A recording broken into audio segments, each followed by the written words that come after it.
So the August 2014 Australian company reporting season was a very good reporting season, particularly in view that expectations for what would be delivered had actually, the market had become more nervous in the weeks coming up to the reporting season. What we saw was companies actually that beat expectations was around 55%. So this is getting back to pre-GFC type levels. We saw almost 70% of all companies that reported actually grow their profits.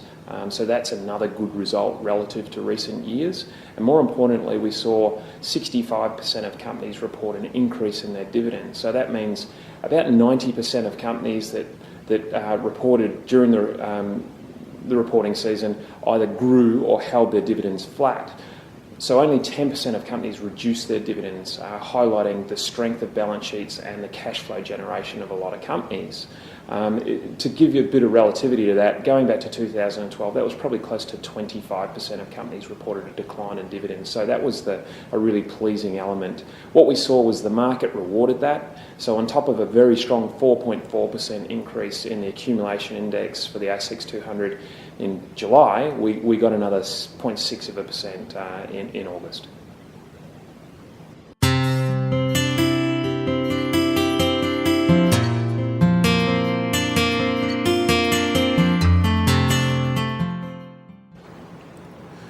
So we thought there were a number of key observations from the August reporting season. The first one was that revenue growth is very low at the moment. So the economy has slowed. We're seeing that in companies' results, so sub 3% on an underlying basis.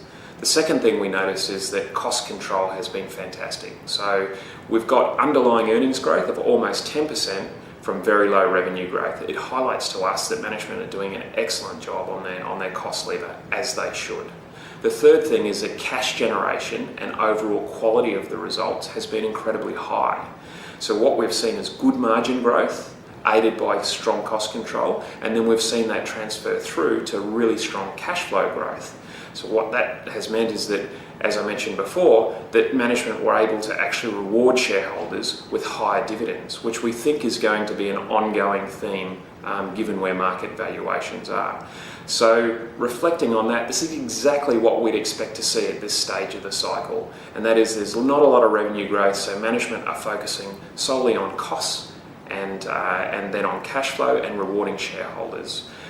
The last thing that we took out of reporting season was that the outlook remains controllable and in line with where companies are sort of thinking they should be able to deliver from a market perspective. So what we've seen as consensus earnings estimates for fiscal 2015 remain very, very solid with where they were going into reporting season. This is quite a difference from the past couple of years, where what we've seen is sort of 10 to 12% type revenue growth, earnings growth expectations reduced quite materially. We're sort of holding up around that 10% growth for 2015.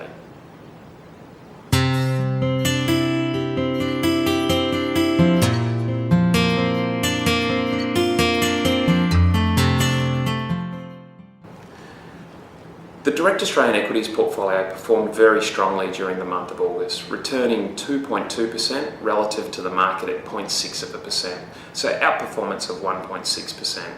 The key drivers of this result were owning companies that had very good profit results, and just as importantly, avoiding companies that had poor results. So we managed to avoid the bulk of the blow-ups across reporting season.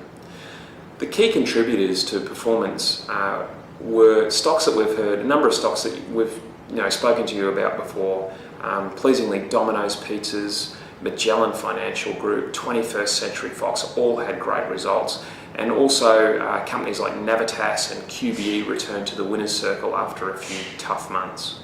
We also selectively participated in some equity raisings or capital raisings during the month. The first one being QBE. So they did a capital raising which has, we think, put a large degree of conservative into the balance sheet, and that's returned us almost 20% from that raising price.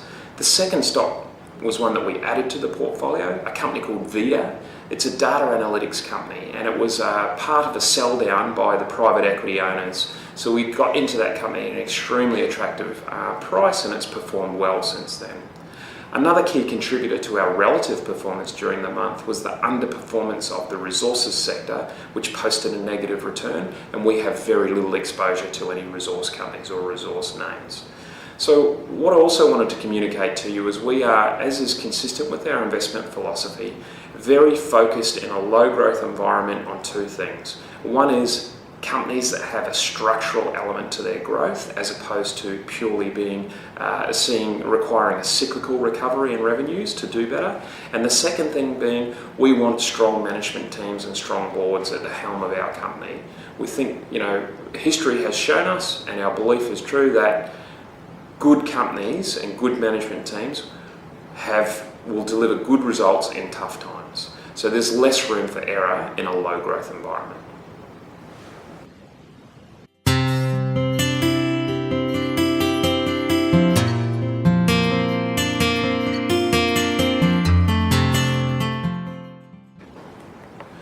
The Australian equity market has performed extremely strongly over the last couple of years. What we've seen is markets on just about any valuation measure, such as a price to earnings multiple, move from very cheap in 2011 and 2012, moving through into fully valued territory in 2014. What this means for future returns is they will be much lower than the past couple of years where we've recorded in excess of 20%. So we're expecting returns will be more like long-term averages of high single digits, and the fact that given where the market has appreciated to, dividends will make up a much larger piece of total shareholder returns. When we say total shareholder returns, we're referring to the capital appreciation in the price of the shares plus the dividend.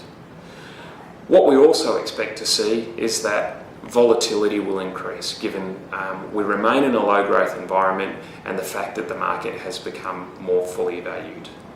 So putting this into picture overall, we still see equities as an attractive asset class relative to a lot of other asset classes such as bonds. In addition, we continue to see international equities as being more favourable than domestic equities.